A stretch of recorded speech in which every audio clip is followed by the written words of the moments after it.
Um, my take on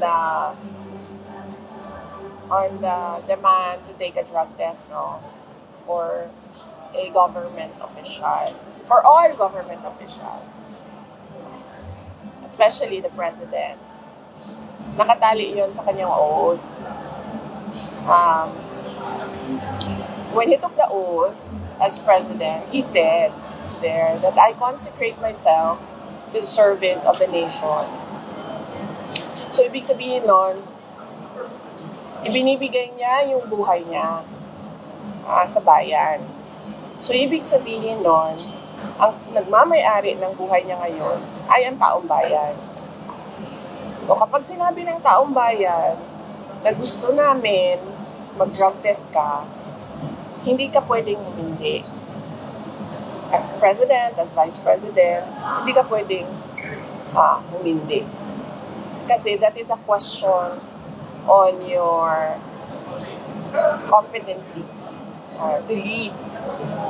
And to erase all doubts on your competency and your decision-making skills is just to do the drug test. Kasi wala namang rason kung bakit ka hindi. Sasabihin mo, pride, hindi ako, ayoko mag-give in sa inyong mga paninira sa akin. That's a very flimsy excuse for saying na hindi ako mag-drug test. Para matapos na, gawin mo yung drug test. At hindi yung klase ng drug test na ikaw yung magsasabi kung paano ko ito gagawin. No. This is a drug test na invested ang public. So it has to be the public who decides on how to do that drug test. As an example, noong sinasabi ng mga members of the House of Representatives na buwang ako, lukaret ako, nung sinabi nila na kailangan ko mag-neuropsychiatric exam, ano ba sinabi ko? Sabi ko, oo, gagawin ko yan. Tapos nung sinabi ko, oo, gagawin ko yan, wala na silang sagot, diba? Tumahimik na sila. So I was waiting for them to set up the House of Representatives for me to take that neuropsychiatric exam para masagot na. Hindi pwede humindi ang President and Vice President sa drug test. And huwag siya mag-alala. Huwag siya matakot. Sasamahan ko siya. I'm sure sasamahan siya ni Senator Amy. Magpapadrag test din yun. Ako, kahit na konti na lang yung naiwan sa buhok ko, sige, magpapadrag test din ako. Huwag siyang matakot. Kasi para sa bayan naman yun eh. Hindi naman yun para sa yung sarili namin. Ma'am, may mga panawagan ngayon or with all the allegations of corruption against the government and against the president, and as your constitutional mandate, ma'am, as successor of the president, if anything will happen na mag-resign si Pangulong Marcos, how could you uphold yung constitutional mandate mo, ma'am, as the successor ng president? How do I uphold? Yes, What do you mean? Paano? It's automatic. Yes, ma'am. In case Are you of... ready, ma'am, na... Of course. There is no question about my readiness. I presented myself to you when I was a candidate for vice president with the understanding that I am the first in line in succession. Pinresenta ko sa inyo, tumakbo ako bilang vice president, pinresenta ko sa inyo yon ang sarili ko at alam ko na first in line ako sa succession. Wala nang tanong doon kung ano ang gagawin ko. Yun ang mandate sa akin ng Constitution. At alam ko yun nung ako ay tumakbo. At binoto ninyo ako as Vice President knowing that I am the first in line. Your comment po on Makabayan Black's call na hindi lang si BBM ang mag-resign, hindi kayo din po and then establish a transition council. Your comment on Ang sa akin, I have an oath as Vice President. And I said in my oath to preserve and defend the Constitution. So yan yung trabaho ko. Any extra constitutional movements or actions is beyond my sphere. So kung gusto nila na gumalaw sila labas sa Constitution, eh nasa kanila na yan. So do you think tactic lang nila to take over the government? Ng makabayan. Matagal naman na yan sila gusto mag-take over sa government eh. So, I don't think it's a tactic. It's matagal na yan. Gusto ng makabayan mag-take over ng government. Matagal na yan. Matagal na rin nilang alam na hindi nila kakayanin.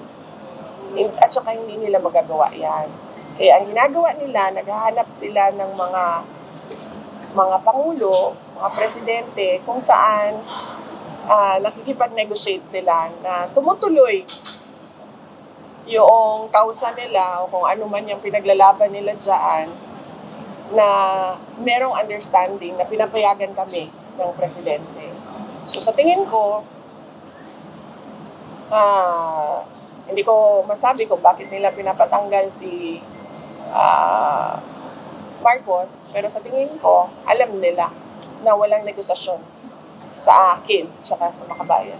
VP, reaction mo, VP, sa report sa military-backed political reset and the potential appointment of Ramon as caretaker president? Sinabi ko na yan na kanina, I took a note and I said there to preserve and defend the Constitution. So hanggang dyan lang ako sa kung ano ang meron sa Constitution natin. Labas dyan, hindi na, sa kanila na yon, hindi na ako kasali dyan. Yung panghuling message mo kanina. Sa ICT event, I said that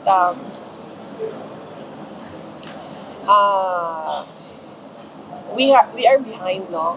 The Philippines is behind in terms of, I think na misunderstand ng mga tao. Walang problema sa private sector. Kasi alam nila what is out there and what they can do for the Philippines. Meron tayong problema sa gobyerno. Sobrang bagal natin to push the ICT and the AI technology in terms of governance. At as a direction for our country. So yun yung sinasabi ko na dapat bilisan ng ating gobyerno yung pagtulak ng ICT sector. May rally on November 30 against corruption daw. So, meron ng mga personalities na dadalo. Kayo po ba magkikisa kayo dun sa rally on November 30? Nakikiisa ako sa lahat ng mga kababayan natin sa kanilang karapatan sa malayang pamamahayag at pananalita. VP, sinabi ng Palasyo na paulit-ulit daw na negative na daw si PBBM last 2021 sa drug test. Bakit pa daw i-insist na magpa-drug test? Any reaction? Kasi ang question is today. Ang question sa kanyang capacity and decision making ay ngayong araw na ito.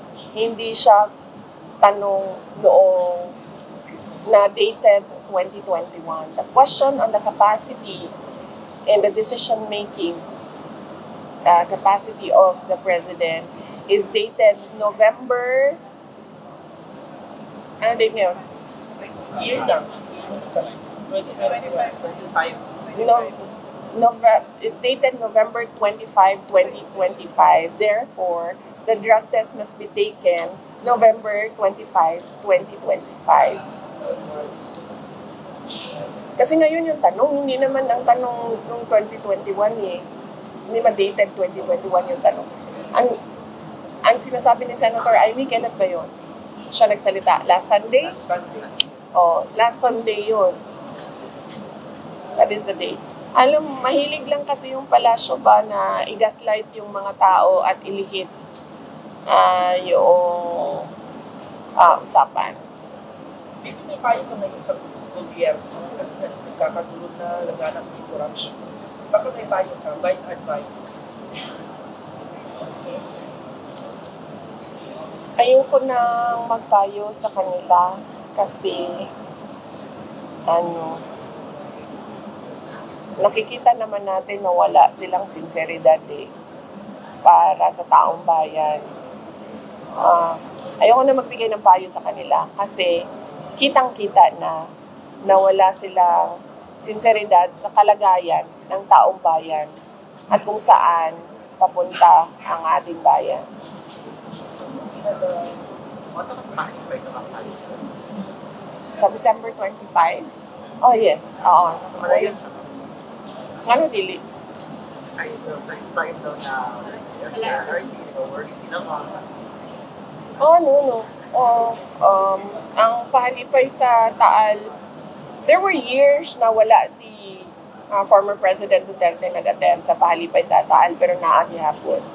The only year na walay pahalipay sa Taal was during COVID. Kay dili yun musugot ang health sector at the time. But whether or not naadin to ang personal attendance ni former President Duterte, magpadayon gihapon ang pahalipay sa Taal. It is a tradition ng pamilya na magbigay kasiyahan sa ating mga kababayan during Christmas Day. Wala na kayong tanong. Meron po, Sige, yung mahapon na yung reaction mo kay Harry Roque na kinancel yung niya, passport ng RTC sa Philippines. Finansal yung passport niya. More than the passport, I am concerned about the former spokesperson, Harry Roque. More than his passport, he has health problems. And that is the primary concern. So I'm worried for his health. And I understand he underwent medical procedures. And I hope that he get well soon.